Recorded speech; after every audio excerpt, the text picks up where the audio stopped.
मन सभी प्रवृत्तियों का पुरोगामी है। मन उनका प्रधान है, वह मनोमय है। यदि कोई दोषयुक्त मन से बोलता है या कर्म करता है तो दुख उसका अनुसरण वैसे ही करता है जैसे गाड़ी का चक्का खींचने वाले बैलों के पैरों का। छोटा सूत्र है पर बड़ा दूरगामी है। ध्यान रखना, बुद्ध किसी शास्त्र को नहीं दोहरा रहे, बुद्ध से शास्त्र पैदा हो रहा है। मन सभी प्रवृत्तियों का पुरोगामी है। कोई भी वृत्ति उठती है, राह पर तुम खड़े हो, एक सुंदर कार गुजरी, क्या हुआ तुम्हारे मन में? एक छाप पड़ी, एक काली कार गुजरी, एक प्रतिबिंब गूंजा। कार के निकलने से वासना पैदा नहीं होती है। अगर तुम देखते रहो और तुम्हारा देखना ऐसा ही प्रतिष्ठ हो जैसे कैमरे की आंख होती है, कैमरे के सामने से भी कार निकल जाए, वो फोटो भी उतार देगी, तो भी कार खरीदने नहीं जाएगी, ना सोचेगी कि कार खरीदें। अगर तुम वहां खड़े हो और कैमरे जैसी तुम्हारी आंख है, तुमने सिर्फ देखा और काली कार गुजर गई, चित्र बना गया, एक छाया आई गई, कुछ भी कठिनाई नहीं है। लेकिन जब ये काली छाया कार की तुम्हारे भीतर से निकल रही तो तुम्हारे भीतर मन में एक कामना जग रही है, ऐसी कार काश मेरे पास हो। मन में एक विकार उठा, एक लहर उठी, जिससे जैसे पानी में किसी ने कंकड़ फेंका, लहर उठी। कार तो अब जा चुकी, अब लहर तुम्हारे साथ है। अब ये लहर तुम्हें चलाएगी। तुम धन कमाने लगोगे, या तुम चोरी करोगे, या किसी की जेब काटोगे। अब तुम कुछ करोगे। अब वृत्ति ने तुम्हें जकड़ रखा है। अब वृत्ति तुम्हारी क्रोध करवाएगी अगर कोई बाधा डालेगा। अगर कोई मार्ग में आएगा तुम हिंसा करोगे में और मरने मारने में उतारू हो जाओगे। अगर तुम्हें कोई सहारा देगा तो तुम उसके मित्र हो जाओगे, कोई बाधा देगा तो तुम उसके शत्रु हो जाओगे। अब तुम्हारी रातें इसी सपने से भर जाएंगी, बस ये कार तुम्हारे आसपास घूमने लगेगी। अगर ये ना मिल जाए तुम्हें चैन ना मिलेगा। अब वर्षों की मेहनत के बाद भी वो कार तुम्हारी हो जाएगी, तुम अचानक पाओगे कार तो अपनी हो गई। अब इन वर्षों की बेचैनी का अभ्यास हो चुका। अब बेचैनी नहीं छोड़ती, कार तो अपनी होगी लेकिन बेचैनी नहीं जाती। अब बेचैनी का अभ्यास तो तुम्हें हो गया। अब तुम इस बेचैनी के लिए नया कोई यात्रा पथ खोदोगे, कोई बड़ा मकान बनाना है, हीरे जवाहरात खरीदने हैं। अब तुम कुछ और करोगे, जैसे बेचैनी तुम्हारी आदत हो गई है। अब इस बेचैनी का तुम क्या करोगे? सालों तक बेचैनी को संभाला, कार तो मिल गई, लेकिन अब कार का मिलना ना मिलना बराबर है। अब ये बेचैनी ने पकड़ लिया। इसलिए तो धनी लोग बहुत लोग हो जाते हैं और धनी नहीं हो पाते। जब वे धनी होते हैं तब तक बेचैनी का अभ्यास हो गया होता है। जब तक धनी हुए तब तक चैन से ना रह सके, सोचा कि धनी हो जाएंगे तब चैन से रहेंगे, लेकिन चैन कोई इतनी आसान बात है क्या? अगर बेचैनी का अभ्यास हो गया तो धनी तो तुम हो जाओगे, लेकिन बेचैनी कहाँ जाएगी? तब और धनी होने की दौड़ लगती है और मन कहता है और धनी हो जाए फिर। लेकिन सारा जाल मन का है। बुद्ध ने अपनी एक एक वृत्ति को जांचा और पाया कि वृत्ति मन के सरोवर में उठी एक लहर है। वृत्ति का मतलब ही लहर है, वो मन का कपचन है। अगर मन निष्कंप रह जाए कोई वृत्ति पैदा ही नहीं होती। अगर मन कप गया तो वृत्ति पैदा हो जाती है। फिर कोई फर्क नहीं पड़ता कि किस चीज से कपता है। आज से 2500 साल पहले बुद्ध के समय में कार तो नहीं थी, तब ना समझ कोई सोचते हैं तब बड़ी शांति थी कि कार नहीं थी तो कार की तो चिंता पैदा ही नहीं हो सकती थी। हवाई जहाज नहीं था, हवाई जहाज खरीदना इसकी चिंता तो पैदा ही नहीं होती थी। लेकिन तुम गलती में हो बेटा, चिंता इतना ही थी क्योंकि किसी के पास शानदार बैलगाड़ी थी, बग्गी थी, वो चिंता पैदा करवाती थी। किसी के पास शानदार घोड़ा था, वो चिंता पैदा करवाता था। चिंता के लिए विषय से कोई फर्क नहीं पड़ता। तुम लहर सरोवर में उठाने के लिए एक कंकड़ फेंक दो या कोहिनूर हीरा फेंक दो, इससे कोई फर्क नहीं पड़ता। कोहिनूर हीरा भी उतनी वृत्ति उठाता है और सिंपल कंकड़ भी उतनी ही वृत्ति और उतनी ही लहर उठाता है। पानी फिक्र नहीं करता तुमने कोहिनूर फेंका या कंकड़ फेंका, कुछ फेंका, बस उतना ही काफी है। मन में कुछ भी फेंका और उपद्रव शुरू। मन सभी प्रवृत्तियों का पुरोगामी है, मन उनका प्रधान है, वह मनोमय है। यदि कोई दोषयुक्त मन से बोलता है या कर्म करता है तो दुख उसका अनुसरण वैसे ही करता है जैसे गाड़ी का चक्का खींचने वाले बैलों के पैरों का। बुद्ध ने एक सूत्र पाया, जीवन में दुख है, हम भी जीवन में दुखी हैं, और जब हमें दुख पकड़ता है तो हम पूछते हैं किसने दुख पैदा किया, कौन मेरा दुख पैदा कर रहा है, पत्नी, पति, बेटा, बाप, मित्र, समाज, कौन मेरा दुख पैदा कर रहा है? आर्थिक व्यवस्था, सामाजिक ढांचा, कौन मेरा दुख पैदा कर रहा है? मार्क्स से पूछो तो कहता है दुख पैदा हो रहा है क्योंकि समाज, आर्थिक ढांचा समाज का गलत है, गरीबी है, अमीरी है, इसीलिए दुख पैदा हो रहा है। फ्राइड से पूछो तो वो कहता है कि दुख इसलिए पैदा हो रहा है कि मनुष्य को अगर उसकी वृत्तियों के प्रति पूरा खुला छोड़ दिया जाए तो जंगली जानवर हो जाएगा, उसके जैसा हो जाएगा, दुख पैदा होगा उससे, सभ्यता नष्ट हो जाएगी। अगर उसे संभाला बुझाया जाएगा, तैयार किया जाएगा, परिष्कृत किया जाएगा तो दमन हो जाएगा, दमन होने से दुख पैदा होगा। इसलिए फ्राइड ने कहा दुख कभी भी ना मिटेगा। अगर आदमी को बिल्कुल खुला छोड़ दो तो मार काट हो जाएगी, क्योंकि आदमी के भीतर हजार तरीके की जानवर वृत्तियां होती हैं। अगर दबाओ, ढंका बनाओ, सज्जन बनाओ तो दमन हो जाता है, तब दुख होता है, वृत्ति पूरी नहीं हो पाती, पूरी करो तो मुश्किल, ना पूरी करो तो मुसीबत। तो फ्राइड ने तो अंत में कहा कि आदमी जैसा है कभी सुखी हो ही नहीं सकता, सुख असंभव है। फ्राइड ने और मार्क ने इनका विश्लेषण, अगर विश्लेषण होता तो पक्का है आदमी कभी सुखी नहीं हो सकता, क्योंकि रूस में गरीब अमीर मिट गए लेकिन दुख नहीं मिटा।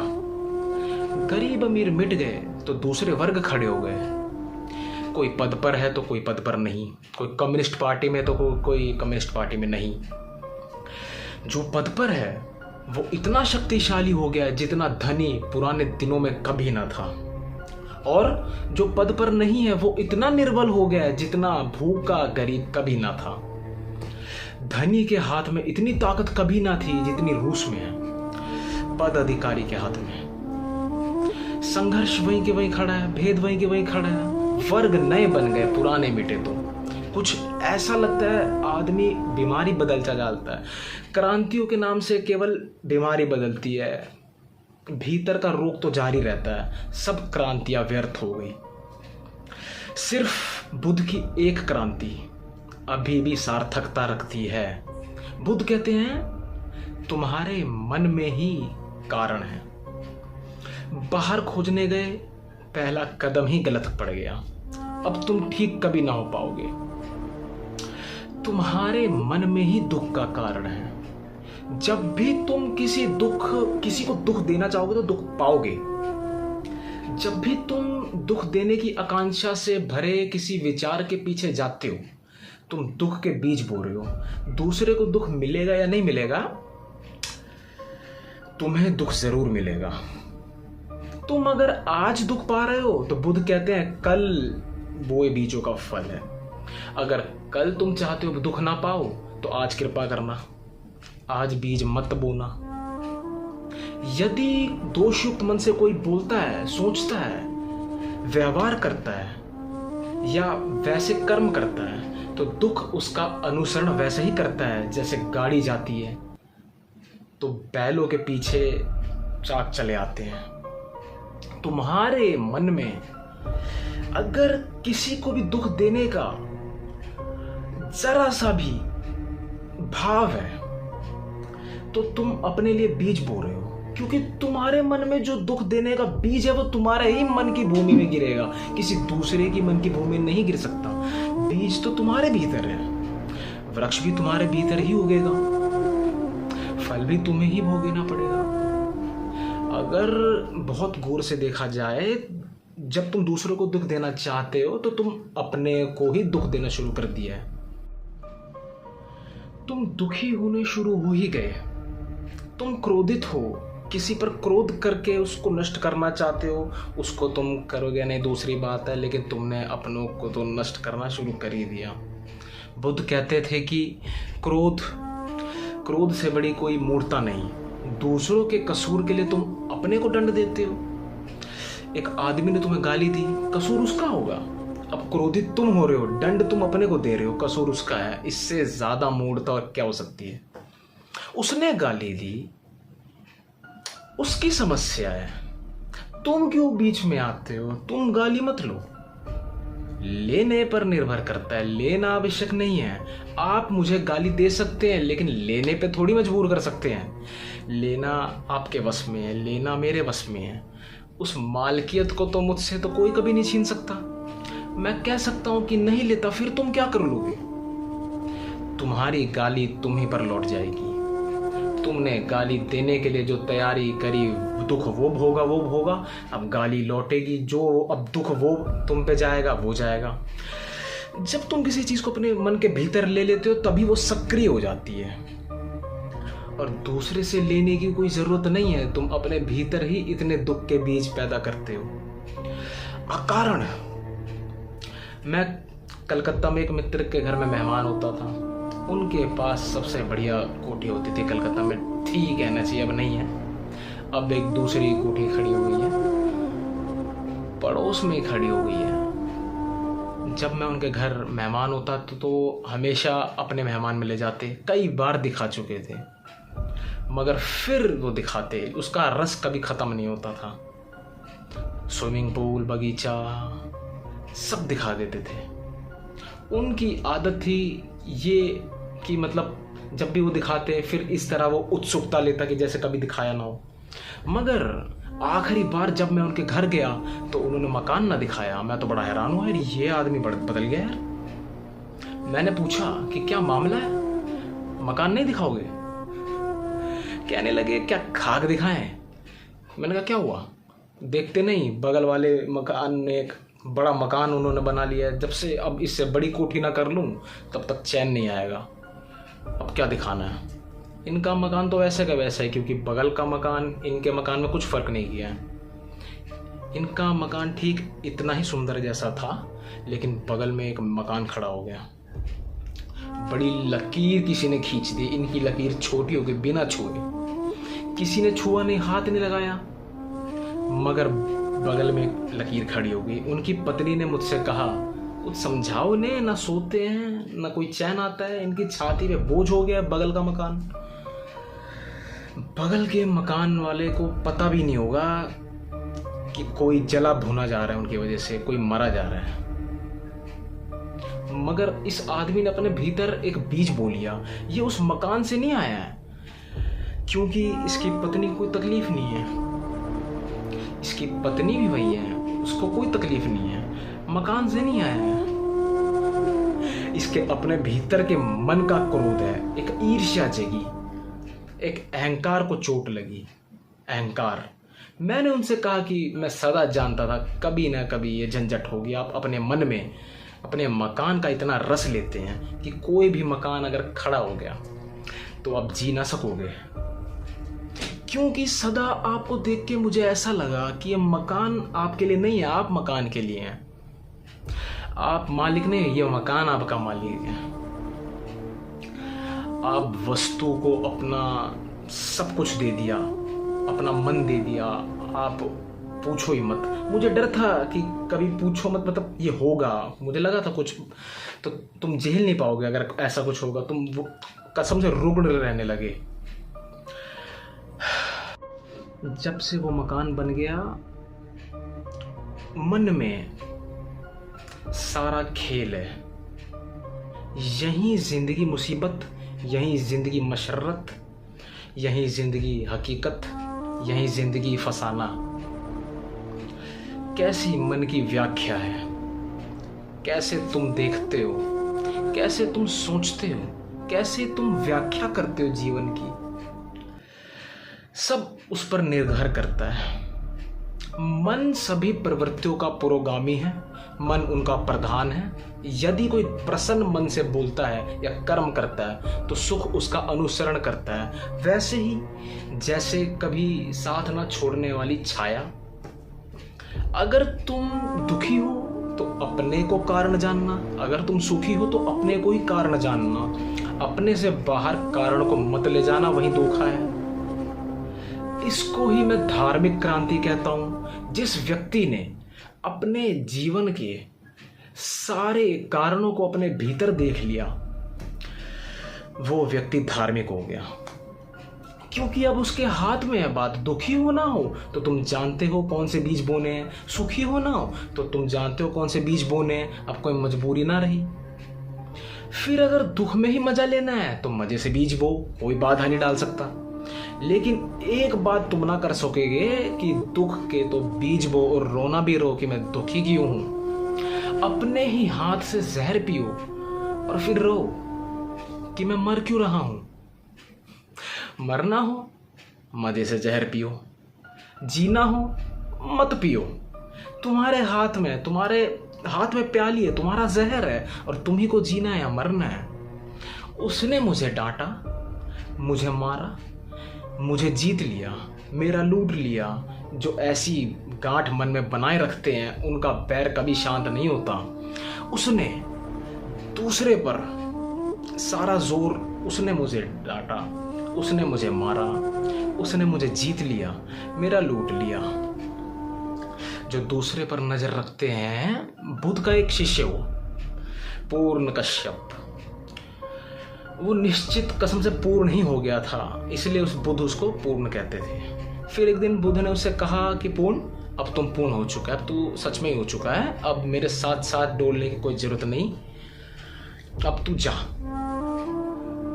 अब तू गांव गांव, शहर शहर, नगर नगर घूम और डोल, मेरी खबर ले जा, मेरे पास जो तूने जो पाया उसे लुटा।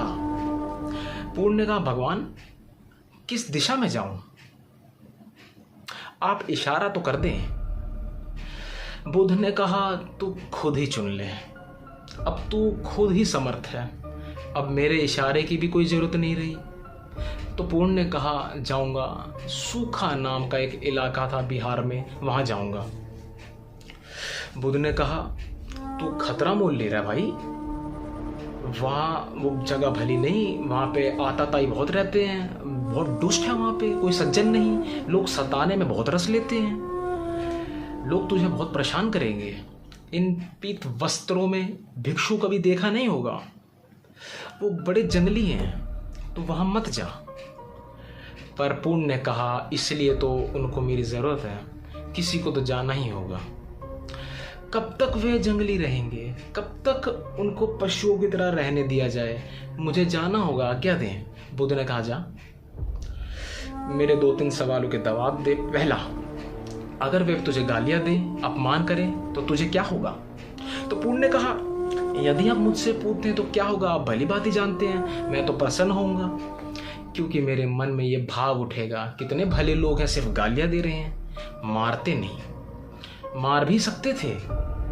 बुद्ध ने कहा, ठीक, अगर मार नहीं लगे तो तेरे मन में क्या होगा। पूर्ण ने कहा, आप पूछते हैं, आप भली बात ही जानते हैं। पूर्ण प्रसन्न, धन्य भाग, मारते हैं, मार ही नहीं डालते हैं, मार भी डाल सकते थे। बुद्ध ने कहा, आखिरी सवाल, अगर मार ही डालें, मरते वक्त तेरे मन में क्या होगा। पूर्ण ने कहा, आप और पूछते हैं, आपको भली बात ही मालूम है, जब मैं मर रहा हूँगा तो मेरे मन में होगा धन्य भाग, उस जीवन से छुटकारा मिल गया जिसमें कोई भूल चूक हो सकती थी। बुद्ध ने कहा, अब तू जा, अब तुझे जहाँ जाना है तू जा, अब तुझे कोई गाली नहीं दे सकता, अब तुझे कोई मार नहीं सकता, अब तुझे कोई मार डाल नहीं सकता। ऐसा नहीं कि वो तुझे गाली ना दें, गाली तो देंगे, लेकिन अब तुझे कोई गाली नहीं दे सकता। ऐसा नहीं कि वो तुझे मारेंगे नहीं, मारेंगे, लेकिन तुझे कोई मार नहीं सकता। और कौन जाने जो मार भी डाले, लेकिन तू अब अमृत है, अब तेरी मृत्यु संभव नहीं। सारा खेल मन का है, कैसे हम देखते हैं। उसने मुझे डांटा, उसने मुझे मारा, मुझे जीत लिया, मेरा लूट लिया। जो ऐसी गांठें मन में नहीं बनाए रखते हैं उनका वैर शांत हो जाता है। और वैर नरक है, कहीं और कोई नरक नहीं। शत्रुता में जीना नरक है। तुम जितनी शत्रुता अपने चारों तरफ बनाते रहते हो उतना तुम्हारा नरक बड़ा होता रहता है। तुम जितने अपने मित्र बनाते रहते हो उतना स्वर्ग खड़ा होता है। स्वर्ग मित्रों के बीच जीने का नाम है, नरक शत्रु के बीच जीने का नाम है। और सब तुम पे निर्भर है। नरक कोई भौगोलिक जगह नहीं है, ना स्वर्ग कोई भौगोलिक जगह है, इनमें मत पड़ना। मनोदशाएं हैं, स्टेट्स ऑफ माइंड। जब तुम सारे जगत को मित्र की तरह देखते हो, ऐसा नहीं कि सारा जगत सच में मित्र हो जाएगा, इस भूल में मत रहना। लेकिन तुम जब सारे जगत को मित्र की भांति देखते हो, तुम्हारे लिए जगत मित्र हो गया, तुम्हारे शत्रु समाप्त हो गए। और अगर तुम्हारी शत्रुता करेगा, वो शत्रुता उसके मन में होगी, उसकी पीड़ा पाएगा, लेकिन तुम्हें कोई पीड़ा नहीं दे सकेगा। इस संसार में वैर से वैर कभी शांत हो ही नहीं सकता, और वैर से ही वैर शांत हो सकता है। यही सनातन धर्म है, यही नियम है। नहीं वैरेन वैरानी समंतीत कुदाचनम अवैरेंद जा समंती वैस नन्नो समंती। यही सनातन धर्म है। शत्रुता से शत्रुता समाप्त नहीं हो सकती, क्रोध से क्रोध समाप्त नहीं हो सकता, वैर से वैर नहीं मिटता। और जितना वैर बढ़ता जाता है उतना तुम अपने चारों तरफ अपने हाथों नरक निर्मित करते हो। ये जगत तुम्हारी कृति है, तुम चारों तरफ अपने परिवेश बनाते हो। ये बात तुम्हें दिखाई पड़ जाती है, ये इशारा तुम्हें समझ आ जाए तो तुम्हें कोई दुख नहीं दे सकता। तुम्हारा स्वभाव सुख हो जाएगा। फैलाव मैत्री है। महावीर ने कहा, मिट्टी में सब्न हुए वैरम मजन के नहीं। मेरी मित्रता सबसे है, सारे विश्व से है, सब भूतों से, सब द्वेष